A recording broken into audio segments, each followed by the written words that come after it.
بسم الله الرحمن الرحيم نحمده ونصلي ونسلم على رسوله النبي الكريم أما بعد أعوذ بالله من الشيطان الرجيم بسم الله الرحمن الرحيم وما أبرئ نفسي إن النفس لأمارة بالسوء إلا ما رحم ربي إن ربي غفور رحيم صدق اللہ العظیم۔ 13واں پارہ ہے۔ اس پارے میں 3 سورتیں، ایک سورہ یوسف ہے، دوسری جو سورت ہے سورہ رعد ہے، اور اخیر میں سورت ابراہیم ہے۔ اس میں سب سے پہلی جو آیت کریمہ ہے جس کی میں نے ابھی تلاوت کی ہے، اس پر ہمیں دل کی گہرائیوں کے ساتھ سوچنا ہے، غور و فکر کرنا ہے کہ کتنی بڑی بات ہے جو اللہ تبارک و تعالی نے 13ویں پارے کی شروعات کے اندر ذکر فرمایا کہ زلیخا خود اقرار کر لینے کے بعد میں یوسف علیہ السلام کا بھی الفاظ دیکھنا کہ کتنی پیغمبرانہ شرافت کے ساتھ حضرت یوسف علیہ السلام اپنے عاجزی کا اظہار کرتے ہیں۔ وَمَا أُبَرِّئُ نَفْسِي، میں اپنے نفس کے ساتھ خود کو میں بری ذمہ قرار نہیں دیتا۔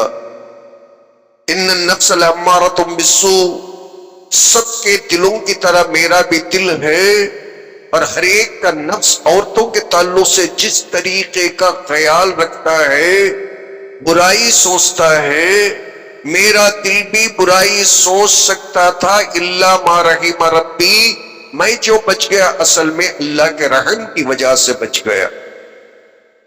وہاں زلیخا قبول کر لینے کے بعد میں کہ جرم میرا، حضرت یوسف علیہ السلام کا سر اونچا ہو گیا، سیدھا جا کر منسٹری قبول کر لیتے، بادشاہ قبول کر لیتے۔ یوسف علیہ السلام پیغمبر ہو کر بھی اس آیت کریمہ میں اپنی عاجزی اور انکساری کو ظاہر کرتے ہیں کہ سب کے دلوں کی طرح میرا بھی دل ہے، میں بھی انسان بشر ہوں، الا ما رحم ربی، اللہ تعالی چاہے تو ہی نفس امارہ سے بچا سکتا ہے، برے خیالات سے بچا سکتا ہے۔ حالانکہ پیغمبر کو اللہ تعالیٰ پہلے ہی سے معصوم بنا کر پیدا کرتا ہے، لیکن لوگوں کو پیغام دینے کے لیے یوسف علیہ السلام سے اللہ تعالیٰ نے یہ کہلوایا، پیغمبر بھی کیوں نہ ہو، جبریل بھی کیوں نہ ہو، اللہ بچائے تو ہی بچ سکتا ہے۔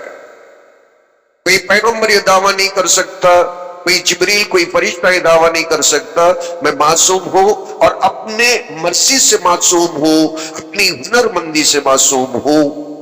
تو ہمیں یہ آیت کریمہ سے یہ پیغام ملتا ہے، اللہ یہ سبق دیتا ہے، آدمی چاہے کتنا ہی پرہیزگار کیوں نہ ہو، وہ حضرت یوسف کی طرح سر جھکا کے رکھنا ہے۔ آگے اللہ تبارک و تعالی یوسف علیہ السلام کے بھائیوں کی درخواست، اور اس آیت کریمہ کو میں اس لیے کوٹ کرتا ہوں، یوسف علیہ السلام کو بچپنے میں انہوں نے ہلکا دیکھ کر باپ کے تعلق سے غلط بیانی کرتے ہوئے انہیں کنویں کے اندر جھونک دیا۔ اب جب قحط کا زمانہ آیا، آنے کے لالے پڑ گئے، اب دیکھیے اللہ تعالیٰ کسے کس کے سامنے گھٹنوں کے بل ٹھہراتا ہے اور کسے کس کے سامنے مجبور کر دیتا ہے۔ فَلَمَّا دَخَلُوا عَلَيْهِ قَالُوا يَا أَيُّهَا الْعَزِيزُ مَسَّنَا وَأَهْلَنَا الضُّرُّ وَجِئْنَا بِبِضَاعَةٍ مُزْجَاةٍ فَأَوْفِ لَنَا الْكَيْلَ وَتَصَدَّقْ عَلَيْنَا إِنَّ اللَّهَ يَجْزِي الْمُتَصَدِّقِينَ۔ دل ہل جاتا ہے۔ یعقوب علیہ السلام کے یہ پورے بچے اور بالکل فقیرانہ انداز کے اندر کھانے کے لیے جب ان کے پاس کچھ بھی نہیں تھا، جا کر کہنے لگے کہ اے بادشاہ جہاں پناہ، اپنے ہی بھائی یوسف علیہ السلام کو ایڈریس کرتے ہیں، یا ایھا العزیز، اے بادشاہ جہاں پناہ، مسنا و اہلنا الضر، ہمیں بھی ہمارے بیوی اور بچوں کو قحط نے کاٹ لیا، بھوکوں مر رہے، گھر کے اندر چولہا نہیں جلتا ہے، وجئنا ببضاعۃ مزجاۃ، اور پھر یہ بالکل معمولی ٹکے لے کر ہم آپ کے پاس آپ کی خدمت میں آئے ہیں، یہ معمولی پیسے ہیں، اور پھر بالکل کھوٹے سکے ہی یہ چلنے والے نہیں، یہی رکھے ہوئے ہیں۔ وَأَوْفِ لَنَا الْكَيْلَ، پیسوں کو مت دیکھیے، ہم غریب ہیں، ہمارے ابا بالکل بوڑھے ہو چکے ہیں، فقیرانہ انداز کے اندر لجاجت کے ساتھ اپنے بھائی کے سامنے گھٹنے ٹیک کر اس آیت کے اندر اپنی عاجزی اور انکساری کا اظہار کرتے ہیں۔ مجاہدین فَأَوْفِ لَنَا الْكَيْلَ، پورا پورا تول کر ہمیں غلہ دے دیجئے، جتنے بوری ہمیں ملنا چاہیے پیسوں کو دیکھے بغیر اتنے بوری ہمیں دے دیجئے، اس لیے کہ مسنا وَأَهْلَنَا الضُّرُّ، ہمیں بڑی تکلیف پہنچی ہے، کھانے کے لیے ہمارے پاس کچھ بھی نہیں۔ اگر آپ اتنا بھی نہیں کر سکتے وَتَصَدَّقْ عَلَيْنَا، خیرات سمجھ کر ہی خیرات دے دیجئے نا۔ یعقوب علیہ السلام کے بچے اور پوچھتے کیا ہے؟ وَتَصَدَّقْ عَلَيْنَا، اگر آپ کو پیسے لے کر ہی دینا ہے، قانون یہی ہے آپ کے خزانے کا اور آپ کی حکومت کا، پھر تو ہمارے پاس پیسے نہیں ہیں، ہمارے ابا ہمیں پیسے دے نہیں سکتے، وَتَصَدَّقْ عَلَيْنَا، خیرات کر دیجئے۔ اور پھر اللہ کے نام پر پوچھتے ہیں ان اللہ یجزی المتصدقین، اس لیے کہ اے بادشاہ جہاں پناہ، خیرات کرنے والوں کا اللہ اچھا بدلہ دیتا ہے۔ حضرت یوسف علیہ السلام اندر سے ہل گئے، آپ یاد آ گئے ہو، اور پھر باقی کا جو قصہ ہے تڑپ گئے، اور سارے قصے کو ہم یہاں مختصر سے وقت میں بول نہیں سکتے، پھر انہوں نے ان سارے بھائیوں کو معاف کر دیا اور پھر اپنا جبہ اتار کر دیا، کہنے لگے معجزانہ طور پر لے جا کر میرے ابا حضور کے چہرے کے اوپر ڈال دینا۔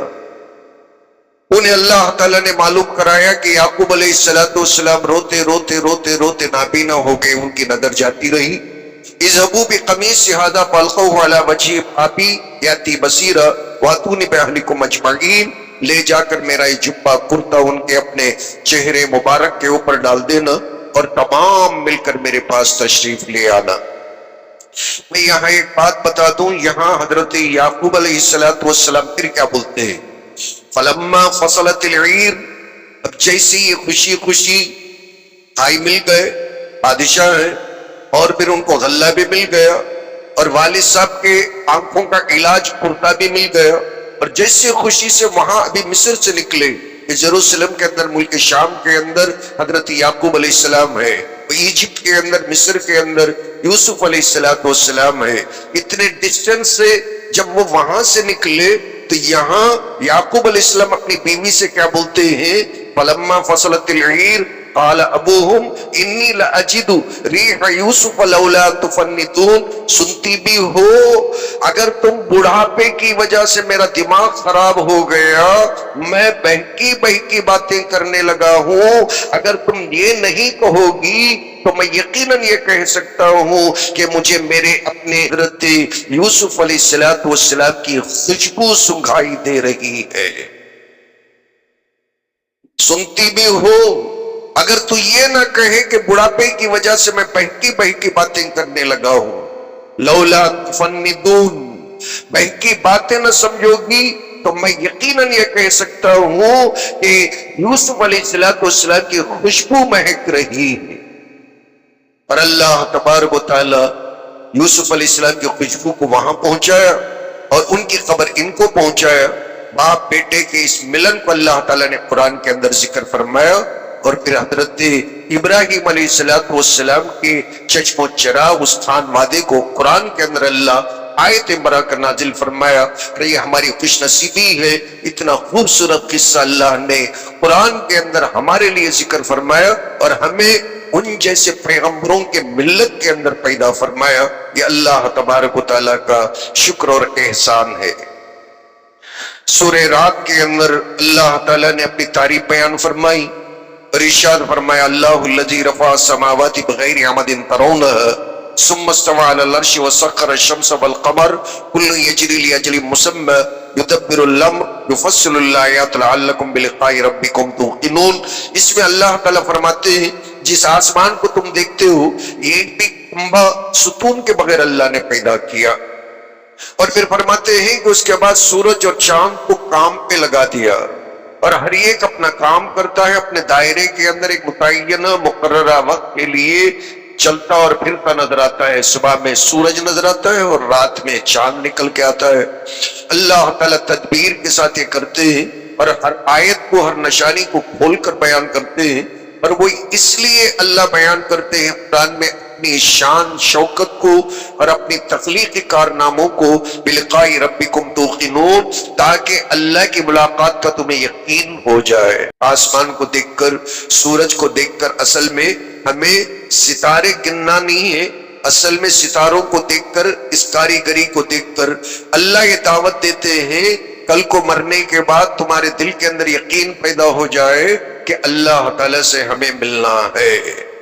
اس بات کے لیے اللہ تعالیٰ اپنی تخلیقی کاریگری کا، اپنی شان اور شوکت اور جلالت کا قرآن میں جگہ جگہ ذکر فرماتے ہیں۔ کامیابی کا راز کیا ہے؟ والذین یصلون ما امر اللہ بہ، جو رشتے ٹوٹ گئے ہیں، اللہ فرماتے ہیں کہ رشتوں کو جوڑنا، جو رشتے ہمارے ٹوٹ گئے، اللہ حکم فرماتے ہیں والذین یصلون ما امر اللہ بہ، اللہ جن رشتوں کو جوڑنے کا حکم فرماتے ہیں۔ کوئی بیٹا باپ سے جدا ہے، کوئی بیٹی اماں سے جدا ہے، تو یہ جو بلڈ ریلیشن ہوتے ہیں، تو ان بلڈ ریلیشن کے تعلق سے اللہ قرآن کے اندر بڑا سیریس ہے، فرماتے ہیں والذین یصلون ما امر اللہ بہ، اللہ جن رشتوں کو نبھانے کا حکم فرماتا ہے وہ رشتوں کو نبھاتے ہیں۔ ان یوصل ویخشون ربہم، دوسرے نمبر پر اللہ سے ڈرتے ہیں، کسی سے نہیں۔ اللہ سے ڈرنے کا مطلب اللہ کے سوا کسی سے نہیں ڈرتا مسلمان۔ وَيَخَافُونَ سُوءَ الْعَذَابِ، تیسرے نمبر پر قیامت میں میزان میں تولے جانے والے حساب کی برائی سے ڈرتا ہے، کہیں میرا پلڑا جھک نہ جائے، ہلکا نہ ہو جائے، تو اس بات سے مسلمان ڈرتا ہے۔ چوتھے نمبر پر وَالَّذِينَ صَبَرُوا ابْتِغَاءَ وَجْهِ رَبِّهِمْ، اللہ تعالیٰ کی رضا جوئی کے اندر مضبوط رہتا ہے کہ اللہ تعالیٰ کسی بھی طریقے سے مجھ سے راضی ہو جائے، اسی پکڑ پہ رہنا۔ صبر اس لیے کرتا ہے تاکہ اللہ راضی ہو، صبر اس لیے نہیں کرتا کہ بعد میں چل کر میرے لیے فراوانی آ جائے، چاہے گھر کے اندر پاکوں گزرتے رہے، اس پہ صبر اس لیے کرتا ہے شاید میری پاکہ گری کی وجہ سے اللہ آج مجھ سے راضی ہو جائیں گے۔ اور پانچویں نمبر پر اللہ فرماتے ہیں وَقَامُوا الصَّلَاةَ، ایسی حالت میں بھی نماز کو نہیں چھوڑتا۔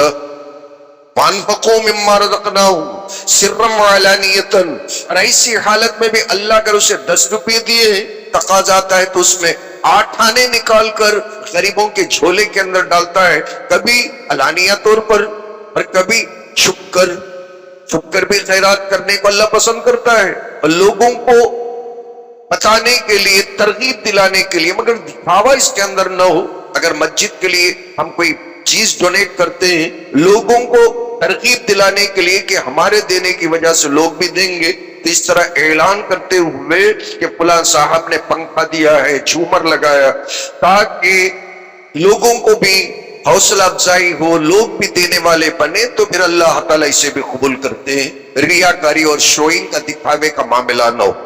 سرًا وعلانیةً وَيَدْرَؤُونَ بِالْحَسَنَةِ السَّيِّئَةَ، 7ویں نمبر پر اللہ کوالٹی بیان کرتے ہیں، بد سلوکی کا جواب ایک نیک سلوکی سے دیتے ہیں، اچھا بیہیو کرتے ہیں۔ اگر کوئی آدمی برا اور بیڈ بیہیویئر والا بھی سامنے آتا ہے، اولئک لہم عقبی الدار، انہی کے لیے آخرت کا انجام ہے اور بہترین انجام۔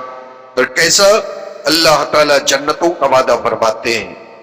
سورہ ابراہیم کے اندر اللہ تعالیٰ نے قرآن کی تعریف بیان فرمائی اور فرمایا کہ کتاب انزلناہ الیک لتخرج الناس من الظلمات الى النور، شرک کی گمراہی سے نکال کر توحید کی روشنی کی طرف لانے کے لیے اللہ تعالیٰ نے قرآن مجید کو نازل کیا۔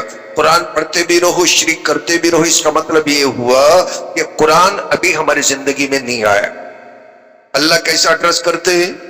کتاب انزلناہ الیک لتخرج الناس من الظلمات الى النور، شرک کے اندھیرے میں سے نکال کر توحید اور رسالت کی روشنی میں لانے کے لیے ہی ہم نے کتاب کو، قرآن کو نازل کیا، کہ قرآن ہمارے گھر میں بھی ہے اور ساتھ میں شرک بھی چلتا ہے، گھر میں قرآن بھی ہے اور اس کے باوجود آباؤں کی تصویروں کے سامنے جھکاؤ بھی ہے۔ اس کا مطلب یہ ہے کہ ہمارے گھر میں ابھی تک قرآن داخل نہیں ہوا ہے۔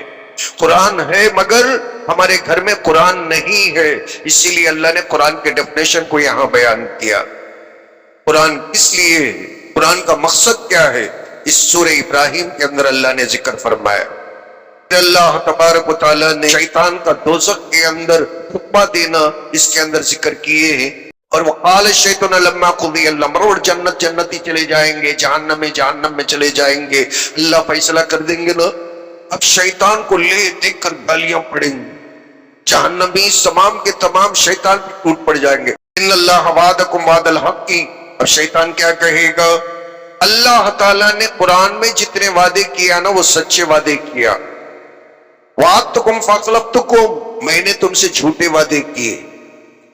اللہ سچے وعدے کیا، جنت کے وعدے، آخرت کے وعدے، جتنے وعدے اللہ کیا قرآن میں سچے تھے، اور جتنے وعدے میں نے کیا کہ کفر صحیح ہے، شرک صحیح ہے، قبروں کی مٹی چاٹنا صحیح ہے، یہ صحیح ہے، وہ صحیح ہے، یہ ساری باتیں جھوٹی تھیں۔ وما کان علی علیکم من سلطان، ارے وہ ذرا خاموش تو رہو نا، میری بات سنو، کیا کبھی میں تمہیں ہاتھ پکڑ کر زبردستی سجدے کرایا؟